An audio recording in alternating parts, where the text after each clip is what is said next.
प्यारे दोस्तों, सादर अभिवादन। मैं हूं महेश कुमार वैद्य और आप देख रहे हैं एनजेपी हरियाणा।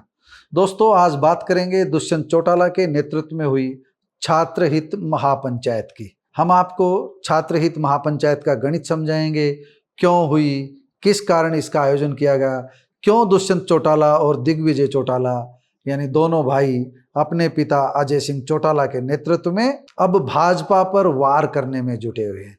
ये सारा गणित आपको समझाएंगे एक कहावत के साथ। कहावत आपने सुनी होगी, समय समय का फेर है, समय समय की बात, किसी समय के दिन बड़े, किसी समय के रात। अब दुष्यंत चौटाला और उनके भाइयों को शायद अतीत की गलती याद आ रही है। उसे गलती कहिए या समय की जरूरत कहिए, मेरे हिसाब से दूसरे कोई होते तो वह भी वैसा ही फैसला लेते। लेकिन दुष्यंत चौटाला के पास अवसर था बीच में भाजपा से दूरी बनाने का। किसान आंदोलन के समय वह चाहते तो दूरी बना सकते थे, लेकिन वह सत्ता से अंत समय तक यानी तब तक चिपके रहे जब तक कि भाजपा ने उन्हें बाहर का रास्ता नहीं दिखा दिया, जब तक कि भाजपा ने अपनी कूटनीति, अपनी रणनीति से उन्हें दूरी बनाने के लिए मजबूर नहीं कर दिया।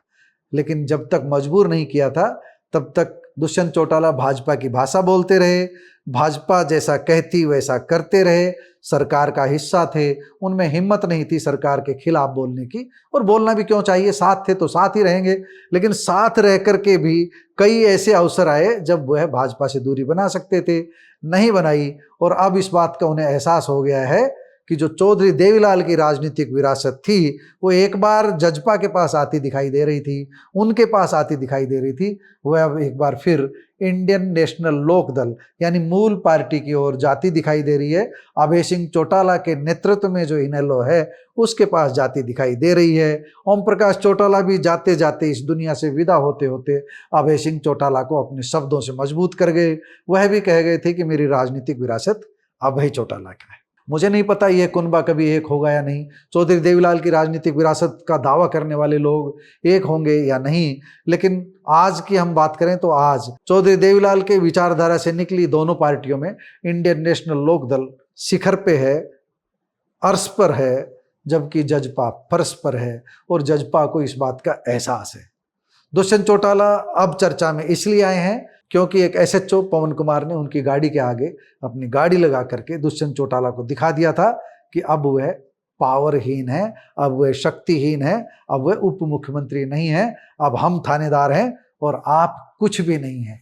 इस बात का एहसास हुआ तो उनकी भाषा में भी नरमी आई और उन्होंने देखा, उन्होंने समझा कि सबसे पहले अपने कुनबे को मजबूत करना जरूरी है, खाप पंचायतों का आशीर्वाद लेना जरूरी है। तो आजकल खाप पंचायतों के भी शरण में जा रहे हैं, अपनों के भी शरण में जा रहे हैं, अपने गांव वालों के भी शरण में जा रहे हैं, अपने गांव वालों को भी बता रहे हैं कि अपने चाहें तो उन्हें सजा दे दें लेकिन दूसरों के हाथों उन्हें सजा नहीं दिलवाएं। गलती हो सकती है उनसे हुई हो, वह साफ साफ समझते हैं कि भाजपा के साथ जाना, भाजपा के खिलाफ चुनाव लड़कर भाजपा के साथ जाना उनके लिए नुकसान का सौदा हुआ है। इसलिए अब छात्र राजनीति के सहारे और खाप राजनीति के सहारे दुष्यंत चौटाला, दिग्विजय चौटाला दोनों भाई अपनी जड़ें मजबूत करने में जुटे हुए हैं। अभी हम कह रहे हैं अभी फर्श पर है, लेकिन फर्श से अर्श पर आने का जो रास्ता चुना है दुष्यंत और दिग्विजय ने अपने पिताजी के नेतृत्व में, वो सही है। संघर्ष से ही रास्ता निकलता है, राजनीति में राहें तो संघर्ष से ही बनती है। चौधरी देवीलाल हमेशा कहा करते थे कि लड़ना है तो ताकतवर लोगों से लड़ो, सड़क पर लड़ो, संघर्ष करो, इसी से राजनीति की धार तेज होगी, इसी से राजनीति चमकेगी, उसी राह पर है। तो हम आपको बता दें, हिसार की जो महापंचायत हुई तो महापंचायत के फोटो आप अपनी स्क्रीन पर देखते आ ही रहे हैं। सीधा सीधा है, छात्रों की मांगों को लेकर इस महापंचायत में 31 सदस्यीय कमेटी का गठन किया गया है और खापों ने 5 दिन का अल्टीमेटम दिया है। ये जजपा की प्रेस विज्ञप्ति में जो बातें आई वो हम आपको बता रहे हैं। हम सीधे अटेंड नहीं करने गए थे, हम हिसार नहीं पहुंचे थे, लेकिन हिसार में, हिसार के क्रांतिमान पार्क में जो बड़ी महापंचायत हुई उसकी बात कर रहे हैं। इसमें शिक्षा में व्यापक सुधार और छात्र हित में सोमवार को कई बड़े फैसले लिए गए। इसी महापंचायत में 31 सदस्यीय कमेटी का गठन किया गया और सरकार को 5 दिन का अल्टीमेटम दिया गया है। हिसार के डिविजनल कमिश्नर और आईजी को ज्ञापन सौंपा गया है कल ही और अपनी मांगे उनके सामने रखी गई है।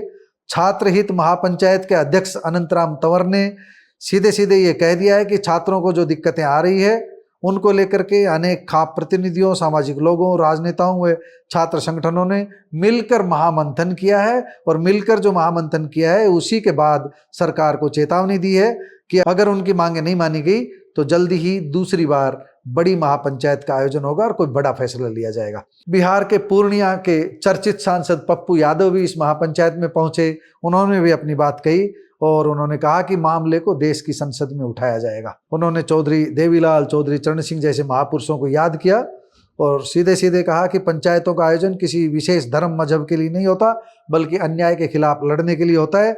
भाजपा सरकार शिक्षा व्यवस्था को खत्म करने की सोच रखती है, इसलिए आज पूंजीवादी और अंधभक्त हावी है। और हिसार में जो घटनाक्रम हुआ उसको लेकर के भी उन्होंने कहा कि हरियाणा के मुख्यमंत्री से यहाँ के लोगों को कोई उम्मीद नहीं बची है, इसलिए हमें न्याय के लिए लड़ाई दिल्ली से लड़नी होगी। अब दुष्यंत चौटाला की बात सुन लीजिए। कल तक सत्ता में थे, उन्हें भगवाकरण याद नहीं आया, लेकिन अब सीधे चोट कर रहे हैं भाजपा के भगवाकरण पर। दुष्यंत चौटाला ने भरी सभा में कह दिया कि भाजपा शिक्षण संस्थाओं का भगवाकरण करने पर तुली हुई है। चौटाला साहब, ये काम आज से नहीं हो रहा है, ये तो शुरू से हो रहा है। तब आप सत्ता में थे, शायद आपकी आंखों से दिखाई नहीं दिया उस समय। अब आप विपक्ष में हैं तो आप जनता की आंखों से देख रहे हैं, इसलिए आपको दिखाई पड़ रहा है। लेकिन देर आए दुरुस्त आए, देरी से ही सही, आपको कम से कम ज्ञान हुआ कि भाजपा भगवाकरण कर रही है। पूरे एजुकेशन सिस्टम का जिस तरह भाजपा भगवाकरण कर रही है, उसे लेकर सबको सजग रहने की जरूरत तो है ही। दिग्विजय चौटाला ने भी अपनी आवाज उठाई और उन्होंने कहा कि 2 गमले टूटने के जुर्म में छात्रों के साथ आतंकवादी जैसा व्यवहार करना कतई जायज नहीं है, ये दिग्विजय चौटाला ने कही। और उन्होंने सीधे सीधे कहा कि जो भाजपा से जुड़े हुए संगठन हैं, चाहे वो अखिल भारतीय विद्यार्थी परिषद हो, चाहे बजरंग दल हो, चाहे विश्व हिंदू परिषद हो, इनको विश्वविद्यालयों में कार्यक्रम की अनुमति मिलती है, जबकि दूसरी पार्टियां ऐसा कार्यक्रम करना चाहें तो उन्हें अनुमति नहीं मिलती। यानी विश्वविद्यालय भी एक विचारधारा विशेष के बनकर रह गए। आप किसी में भी देखिए, इस बात में काफी हद तक सच्चाई भी है। दोस्तों, जजपा का जो प्रेस नोट है उसमें कौन कौन शामिल हुए वो आपको एक बार अपनी स्क्रीन पर हम दिखा भी रहे हैं, आप देख सकते हैं। और इस प्रेस नोट के अंत में जो जो लोग शामिल हुए उनके नाम भी है, आप उन नामों को पढ़ सकते हैं। आप इस प्रेस नोट को पढ़ते रहिए और हमारी बात सुनते भी रहिए। हमारे कहने का मतलब यही है कि जजपा ने देरी से ही सही कम से कम अब संघर्ष की दिशा में एक कदम बढ़ाया है। और जजपा भारतीय जनता पार्टी का साथ देने से जो नुकसान हुआ है उसकी भरपाई में बहुत गंभीरता से जुट गई है।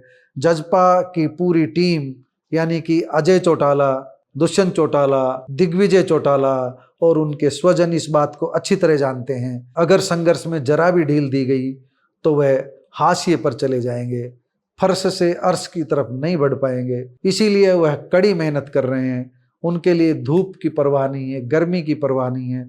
दोनों भाई जानते हैं अब नहीं तो कभी नहीं, अब नहीं तो कभी नहीं का मतलब सत्ता पाना नहीं, लेकिन अपनी उपस्थिति दर्ज कराने के लिए 2-4 विधायकों की व्यवस्था सदन में पहुंचने की जरूर करनी है।